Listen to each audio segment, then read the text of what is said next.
And welcome to law's forum. I am Rohini and let's continue our CPC series. तो आज का topic होगा हमारा Mahant Ramdas versus Mahant Gangadas case. Okay, ये केस स्टार्ट करने से पहले हमें एक सेक्शन है, सेक्शन 148 ऑफ सीपीसी, उसकी अंडरस्टैंडिंग होनी चाहिए क्योंकि ये जो केस है ये लगभग इसी पे बेस्ड है। ओके, तो सेक्शन 148 ऑफ सीपीसी क्या बात करता है? Enlargement of time. अब इनलार्जमेंट ऑफ टाइम क्या होता है?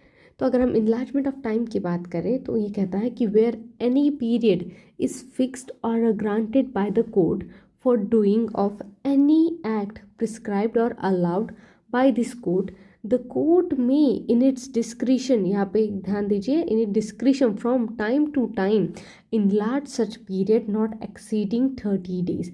मतलब लेट्स से कोर्ट ने कहा है आपको कि भाई आप इस तारीख तक ना ये डॉक्यूमेंट या ये फ़ी, कोर्ट फ़ी जो है आपको जमा करनी है, लेकिन जो है यहाँ पे कोर्ट के पास खुद का डिस्क्रिशन है कि वो समय समय पे जो है आपका जो ड्यूरेशन है, पीरियड है, इसे इनलार्ज कर सकते हैं, लेकिन वो 30 दिन से ज़्यादा नहीं हो सकता इन टोटल।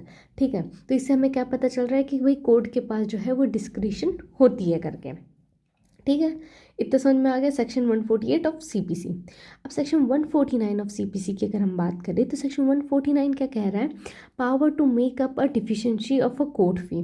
मतलब जहाँ पे वेयर द होल और एनी पार्ट, दोनों की बात कर रहा है, या तो होलसम अमाउंट और any part of any fee जो प्रिस्क्राइब करी है किसी भी डॉक्यूमेंट के लिए by the law for the time being in the force relating to the court fee has not been paid it the court में इन it discretion. तो यहाँ पे भी अगर लेट से कोई कोर्ट फीस है जो कोर्ट ने बोला है आपको पे करने के लिए एंड आपने नहीं पे की है, तो यहाँ पे भी जो है कोर्ट अपना डिस्क्रिशन यूज़ कर सकती है, वो अलाउ कर सकती है किसी पर्सन को to whom such fees is payable to pay the whole, या तो वो इंसान को कह सकती है उस पर्टिकुलर इंडिविजुअल को कि या तो आप होल पे करो या तो कुछ पर्टिकुलर पार्ट है उस फी का वो पे करो।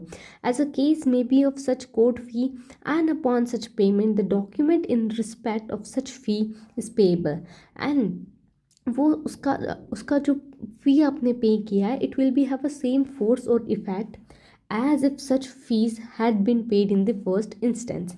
तो इस दोनों सेक्शन से हमें ये समझ में आ रहा है कि भाई जो कोर्ट के पास है ना, कोर्ट के पास पावर तो है, कोर्ट के पास पावर है किस चीज़ को लेके? आपका जो टाइम है वो इनलार्ज कर सकती है। लेट्स से अगर आप टाइम पे कोर्ट फी नहीं पे कर पाए तो कोर्ट के पास पावर तो है। ठीक है, ये दो सेक्शन के थ्रू मैं आपको एक ये कॉन्सेप्ट आपको समझाना चाह रही थी। तो अब आते हैं हमारे केस और केस के फैक्ट्स पे।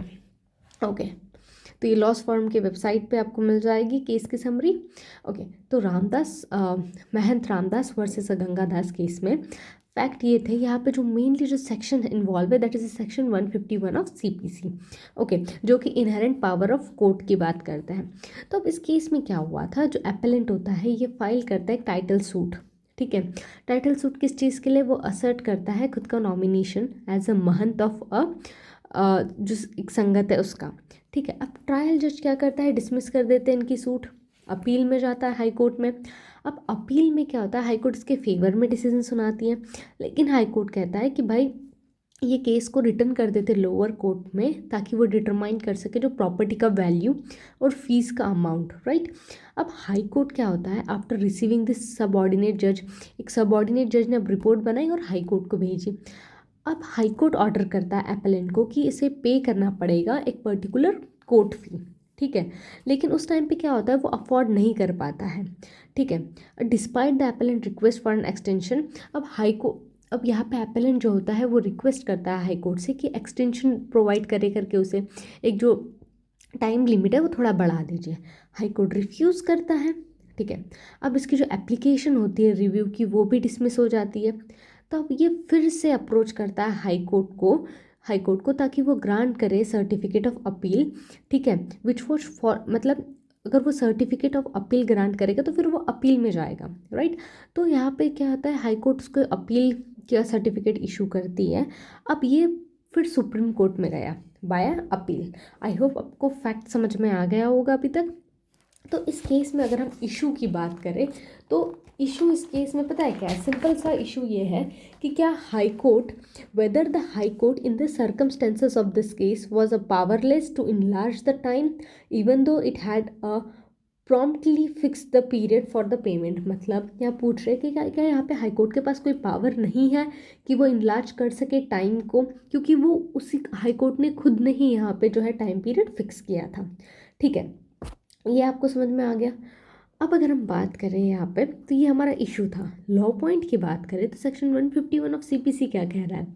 सो सेक्शन 151 ऑफ सीपीसी कहता है कि saving of an inherent power of the court, मतलब nothing in this section shall be deem to limit और otherwise affect the inherent power of the court to make such order as may necessary for the end of justice. मतलब कि इसमें से जो court के पास power होती है inherent, जो कि नेचुरल पावर होती है, जो कि ज़रूरी होती है for the end of the justice, या तो फिर प्रिवेंट करना abuse of the process of court. ठीक है, तो ये दोनों कंडीशंस है, दोनों एलिमेंट्स है, इसके लिए inherent power of the court होती है।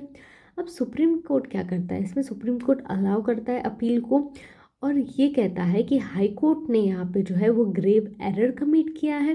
क्योंकि अगर हम लोग सेक्शन 148 की इंटरप्रिटेशन देखें, जैसे मैंने स्टार्टिंग में आपको बताया, तो सेक्शन 148 तो क्लियरली जो है पावर दे रही है, राइट, पावर प्रोवाइड कर रही है कि भाई आपके पास पावर है, आप इनलार्ज कर सकते हो टाइम पीरियड, राइट।